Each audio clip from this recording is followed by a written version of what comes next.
నమస్తే, welcome to Disha TV. సుదీర్ఘ కాలం పాటు కాంగ్రెస్లో ఉన్న బక్కా జడ్సన్ గారు బహిష్కరణకు గురయ్యారు. ప్రస్తుతం అంతా ఉన్నారు. భవిష్యత్ కార్యాచరణ ఏమిటి, బహిష్కరణ గల కారణాలను తెలుసుకుందాం. ప్రధానంగా కాంగ్రెస్ పార్టీకి సేవలు అందించారు, ప్రజా పోరాటాలు చేశారు, ఎన్నో సమస్యలను బయట తీశారు.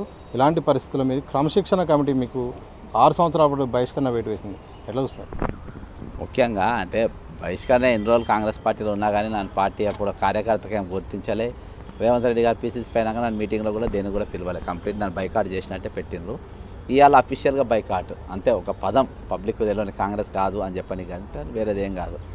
మేము ముఖ్యంగా ఈరోజు ధరని కంప్లైంట్ వేటు గురి కావడానికి కారణం ఏంటంటే విద్యాసాగర్ రెడ్డి అనేటోడు ఏదైతే ఫోన్ ట్యాపింగ్ నడుస్తుందో 4 లక్షల సిమ్లు విద్యాసాగర్ రెడ్డి కొన్నాడు. ఎవరు? మన శ్రీనిధి ఎండి.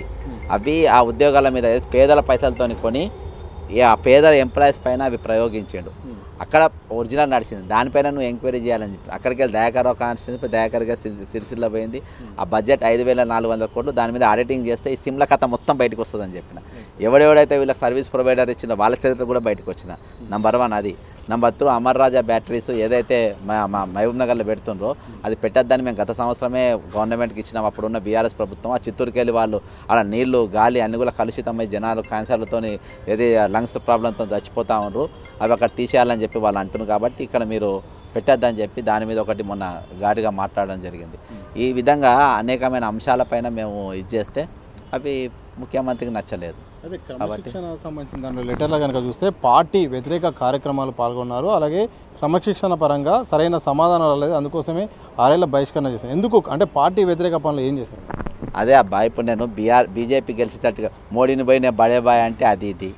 ముఖ్యమంత్రి పదవి ఒక చాలా పవిత్రమైన పదవిని, ఆ పదవిని పట్టుకొని నేను దీన్ని ఏది ముఠా మేస్త్రి అని చెప్పి దాన్ని ఇది చేయడం, పెద్దల సభను తీసుకుపోయి ఇరానీ కేఫ్ అనడం అర్థమైందా? ఈరోజు ఏది కార్యకర్తలు మానవ బాంబులు లెక్క పడాలి, బాంబులు లెక్క పడున్నారంటే అతి అప్రజాస్వామ్యమైన మాటలు అర్థం. అవి నన్ను కార్యకర్తను పట్టుకొని యావరే లీడర్ అని చెప్పేసి మీడియా ముందు నా గురించి మాట్లాడితే అది క్రమశిక్షణ.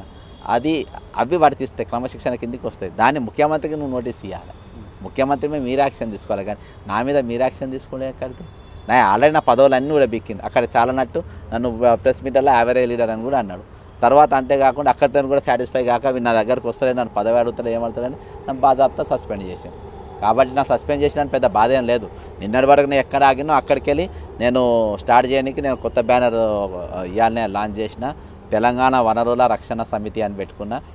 దాంతో ఇప్పుడు ఎక్కడైతే నిన్నటి వరకు ఆగిందో సస్పెండ్ అక్కడికి వెళ్ళి ఆ బ్యానర్ పైన ఉద్యమ అనేది కొనసాగుతూనే ఉంటుంది. ఎట్లా ఉండబోతుంది? ఎందుకంటే వనరుల సంరక్షణ అంటూ అంటే ఏమేమి సంరక్షిస్తారు, ఎలాంటి అంశాలపైన ప్రస్తావిస్తారు? గత సంవత్సరం 2 రకాల వనరులు, మానవ వనరులు ఒకటి, ఇంకోటి సహజ వనరులు ఒకటి.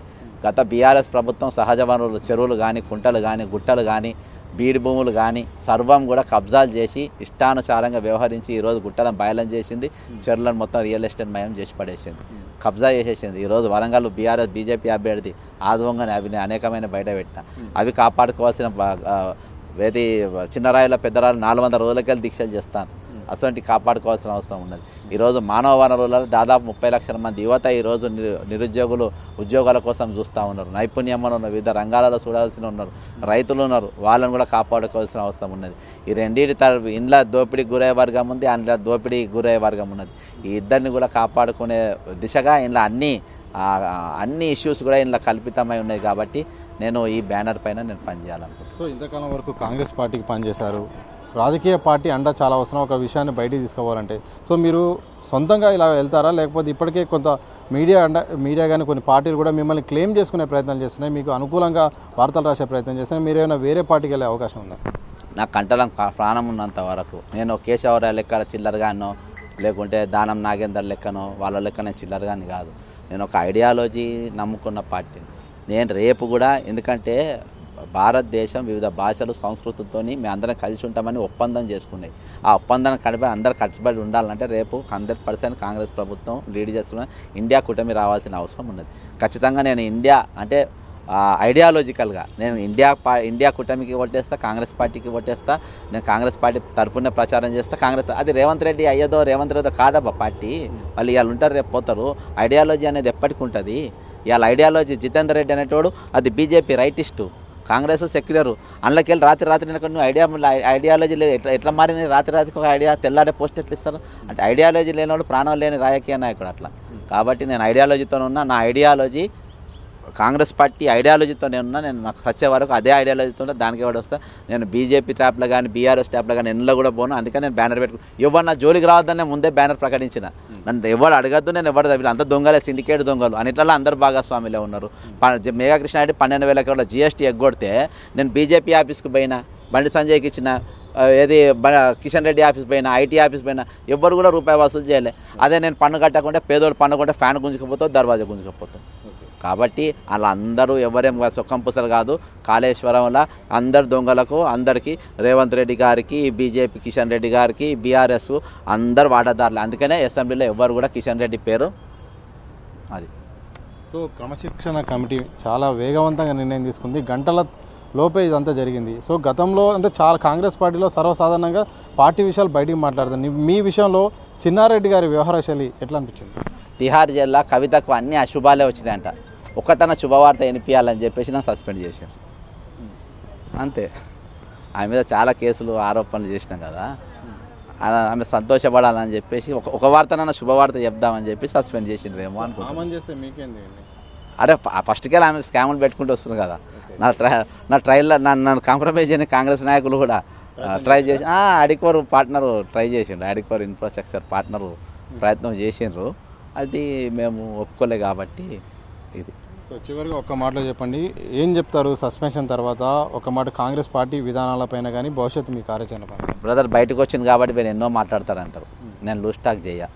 కాకపోతే ప్రజలైనా కానీ కార్యకర్తలైనా కానీ మనం అప్రమత్తంగా ఉండాలి. పోయినోడు 6,05,71 కోట్లు అప్పు చేసిండు, వీడో 10 లక్షల కోట్లు అప్పు చేయకుండా మనం చూసుకోవాలి. ఈరోజు ప్రతి ఒక్కరు మన వరంలో కాపాడుకునే పని మీద ఉండాలి. ఆ చైతన్యవంతం చేయడానికి నేను నాది టీఎస్ఆర్వి వర్క్ చేస్తుంది. Thank you. మొత్తంగా ఇది బక్క జెర్సన్ గారు ప్రధానంగా చెప్తుంది. సో తెలంగాణ వనరుల సంరక్షణ సమితి పేరుతో ఇక ప్రజా సమస్యల్ని అలాగే చాలా అంశాలపైన స్వేచ్ఛగా స్వాతంత్రంగా వెలుగుతీస్తాను. అయితే నేను సరైన విధానాలే ప్రశ్నించాను. అయితే దాన్ని క్రమశిక్షణ కమిటీ చర్యలు తీసుకుంది. 6 సంవత్సరాలు ఎలాంటి భయపడేది లేదు. ఇకపై కూడా ఆ చర్య ద్వారా స్వేచ్ఛగా పనిచేస్తానని కూడా వారు స్పష్టం చేసిన సందర్భం చూడొచ్చు. కెనపర్సన్ మసంతో సతీష్ దిశ టీవీ హైదరాబాద్.